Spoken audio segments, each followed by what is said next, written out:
Okay, if you're feeling like AI is just moving at an unbelievable speed, well, you're definitely not wrong. This whole industry, it's not just evolving, it feels more like seismic shifts happening almost daily. We're seeing these mind-bending breakthroughs, a whole flood of new tools, and honestly, some really urgent conversations happening all at once. So our mission today is to try and, cut through some of that noise. We want to distill the absolute latest insights for you. We've pulled stuff from, well, all over breaking news, academic research papers, detailed announcements from the big tech players. That's exactly right. And the idea is really to help you get a quick handle on what truly matters in this, well, incredibly fast-moving landscape. By the end of this deep dive, you should have a much clearer picture, not just of the amazing advancements AI is making, but also some of the really serious, sometimes kind of surprising challenges popping up right alongside them. Right. So let's kick things off with something genuinely surprising, I thought, out of India. Perplexity has actually overtaken ChatGPT as the most downloaded AI app there. I mean, what does a shift like that tell us about how AI adoption is changing, especially in a market that's just so massive and, well, critical? That's a great question. And it really points to a bigger picture, I think. It's not just about, who's got the most downloads. It hints at maybe a key difference. Perplexity's focus on verifiable sources, direct answers. That approach, it seems like it's really hitting home in markets where maybe information accuracy is super important or where getting reliable data isn't always easy. It gives them this kind of unexpected leg up over the more conversational AIs. And this connects directly to where the big money, the strategic capital, is going now. Look at Harmonic AI, for example. They just pulled in $100 million in funding. And it's specifically for advanced mathematical reasoning models. This isn't just like generic AI funding. It shows the market's maturing, right? Investors are chasing precision. Think about complex stuff like, drug discovery, advanced engineering. General AI can still hallucinate or kind of mess up the details. These specialized models, like Harmonics, they're built to fail less often. And that seems to be where the next wave of value is, especially for critical applications. Yeah, that makes sense. And the enterprise world isn't exactly standing still, is it? SoftBank is partnering with OpenAI on something called Crystal Intelligence. Sound like it's a suite of AI agents you can customize, designed to automate really complex business stuff, cybersecurity, supply chain management. And they're backing it with a $3 billion annual investment. That's just, well, it's an eye-watering amount of money. It absolutely is. And if you sort of zoom out from that, you see governments are also stepping up their investments in a big way. Yeah. The U.S. Defense Department, for instance, just handed out $800 million in AI contracts. And that's going to the big names, OpenAI, Google, Anthropic, even xAI for military applications. So clearly, there's this growing government reliance on these next-gen AI capabilities for strategic national interest. But it's not all closed off proprietary systems, though, right? There's still a really strong push from the open source side for more accessible AI. Like Meta and Amazon Web Services just launched this $6 million initiative. It's aimed right at U.S. startups, trying to get them to build using Meta's open source Llama model. They're giving out pretty big cloud credits to make it happen. It's a fascinating contrast to the usual walled gardens we see. And that initiative also touches on the fierce competition happening underneath all this, the core infrastructure. OpenAI, for instance, they're clearly looking beyond just Microsoft for their cloud needs now. They're partnering up with Google Cloud, CoreWeave, Oracle. It's about meeting these just soaring computing demands. And it definitely signals this intensifying fight for global AI infrastructure. Companies are scrambling to lock down the massive power needed for training and running these models. And looping back to those emerging markets, you can really see how vital they're becoming. Bharti Airtel in India just announced this huge deal with Perplexity. They're offering all 360 million of their customers a free year of Perplexity Pro. Wow, 360 million. Yeah. And look at Zoho Zia LLM. It now does automatic speech recognition in both English and Hindi. That really solidifies their place in these fast-growing markets with diverse languages. Okay, so we've talked about the intense market competition, the huge investments flying around, but where does all this innovation actually show up for the user? What new things can AI do now? We're seeing this new wave of autonomous AI agents. They're shifting AI from just answering questions to actively doing things.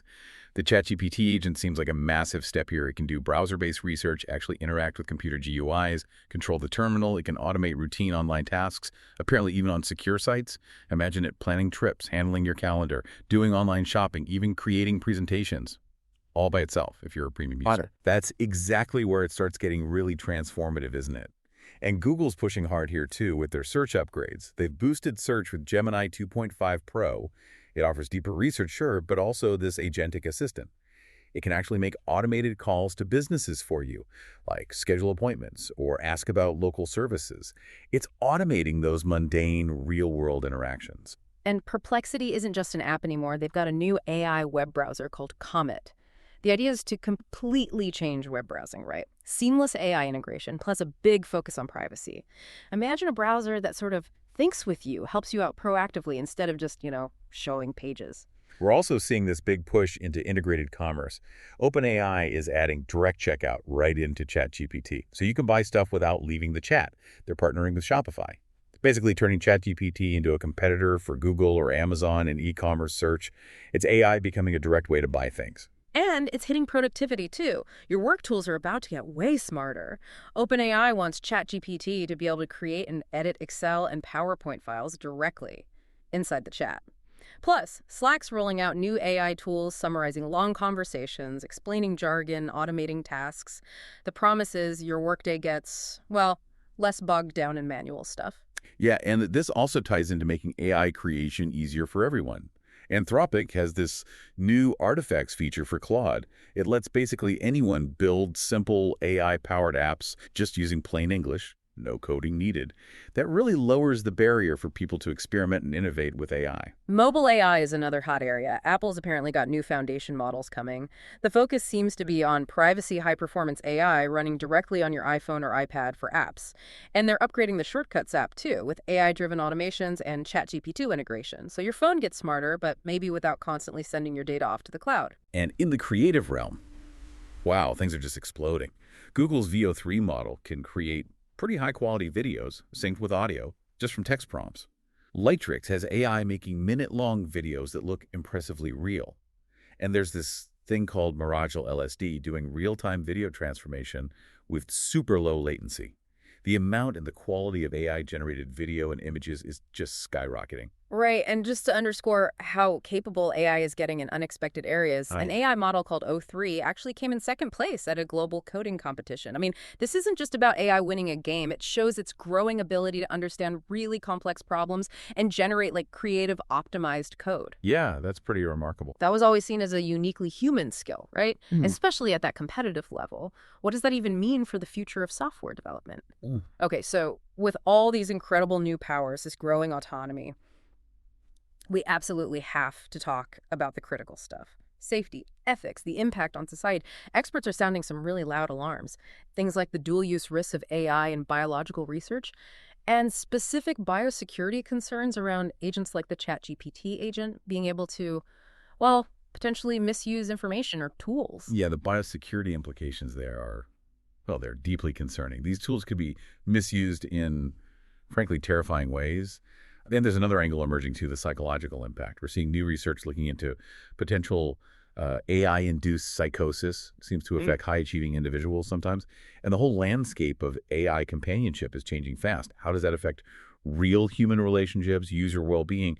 These are big open questions. And then there are the immediate practical safety issues. Content safety. Google had to pull an AI app recently because an investigation found it contained child abuse material. Oh, wow. Yeah. It just highlights how critical, robust safety checks and ongoing monitoring really are. And that connects to some controversies too. Look at Grok from Elon Musk's XAI. They're getting a lot of backlash for adding this explicit anime-style chatbot called Ani, and it's apparently accessible to users as young as 12. That raises huge red flags around child safety and just inappropriate content generally. Plus, XAI also caught heat for launching Grok 4 without really transparent safety testing. And there were some internal worries about employee privacy, too. Meanwhile, the whole regulation debate just keeps going. It's so tricky. You've got Europe's big tech firms like Siemens and SAP pushing back on the EU's proposed AI rules. They're worried that really strict regulations could stifle innovation, especially for smaller companies. They want a system that can tell the difference between high-risk AI and low-risk AI, something more nuanced. And a really thorny issue within that is the privacy risk if we try to monitor chatbots too closely. There's this push from over 40 top AI researchers for something called chain of thought monitoring, basically trying to track the AI's internal step-by-step reasoning to spot harmful intent before it acts. But they also warn that tracking all that reasoning could easily expose sensitive user data that got mixed into the process. And to make it even harder, The big labs, Meta, OpenAI, Google, they're saying their most advanced models might actually learn to hide their real thought processes anyway, making that kind of monitoring maybe impossible long term. And of course, we can't ignore the economic side, the job impacts. King, the studio behind Candy Crush, they're already seeing AI-powered layoffs, replacing roles in game design management with their own AI tools. Right. And Microsoft, while investing billions in AI, is also cutting 9,000 jobs elsewhere, but ramping up AI-specific hiring for its Xbox division. It's this really dynamic, kind of unsettling churn, isn't it? Makes you think hard about the future of work, retraining. But it's important to remember there's also a really positive counter-narrative happening, focused on societal good. There's a new coalition, includes the Gates Foundation. They've pledged $1 billion. The goal is to develop AI tools specifically to help frontline workers, think public defenders, social workers.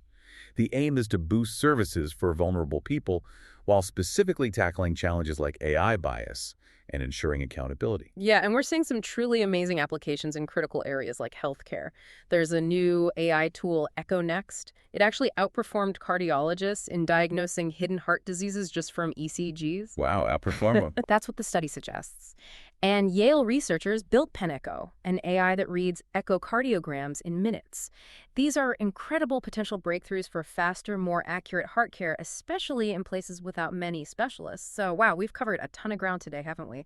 From that fierce competition and the just breakneck speed of development to these powerful new AI agents that can actually do things, and maybe most importantly, these essential conversations about safety, ethics, and how AI impacts all of us. Yeah, I think the main takeaway really is that AI isn't just evolving fast anymore. It's embedding itself deeper and deeper into our everyday lives. It's fundamentally changing how we work, how we interact, even how we get medical care. And what's really fascinating is this constant tension, isn't it, between incredibly powerful innovation and this critical, urgent need for responsible, ethical development. Absolutely. So maybe the final thought to leave you with is this.